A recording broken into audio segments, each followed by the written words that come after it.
if you're deconstructing, there's likely just one reason that it's happening, and understanding that might help.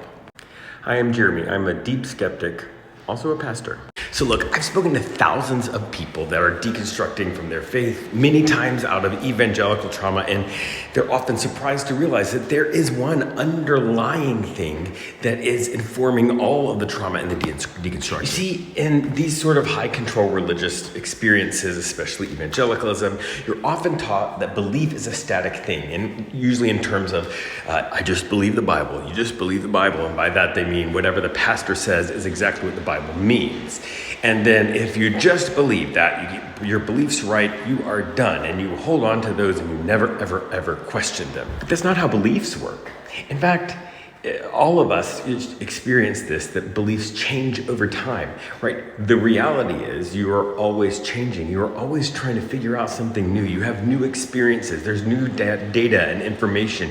You see some random guy on TikTok tell you that there's no geological evidence for a global flood, and you have to figure out what that means.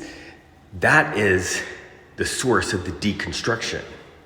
And it's the source of a lot of pain, because what has happened is for a long, long time, you have suppressed the need and the sort of normal human experience of, I am going to incorporate new data. And instead of doing that, you have this orientation towards new data that has been built up over time, that new data is dangerous, and reconsidering things is dangerous, because that's not what you do with beliefs. Beliefs are static. And if they're not static, then how can you believe? If the Bible doesn't mean one thing all of the time, how can you believe in it?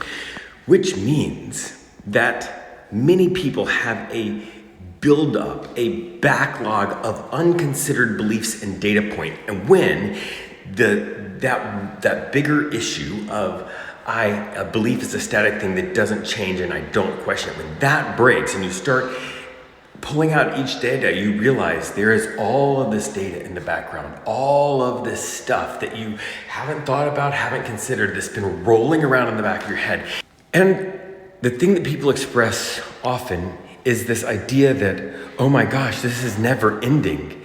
And I've got good news and I've got bad news. The good news is you're right, it's never ending. The bad news is you're right, it's never ending. And then when you add to that honest to God trauma and religious abuse and sometimes other kinds of abuse, it gets really complicated. So one of the things that I find is getting comfortable with this idea that that is part of what it means to be human, and it's okay. It gives you space. You don't have to do it all at once. You can do it a little at a time, because you're going to be doing this forever. And as frustrating as that might seem, it's actually what the rest of the world has been doing all along.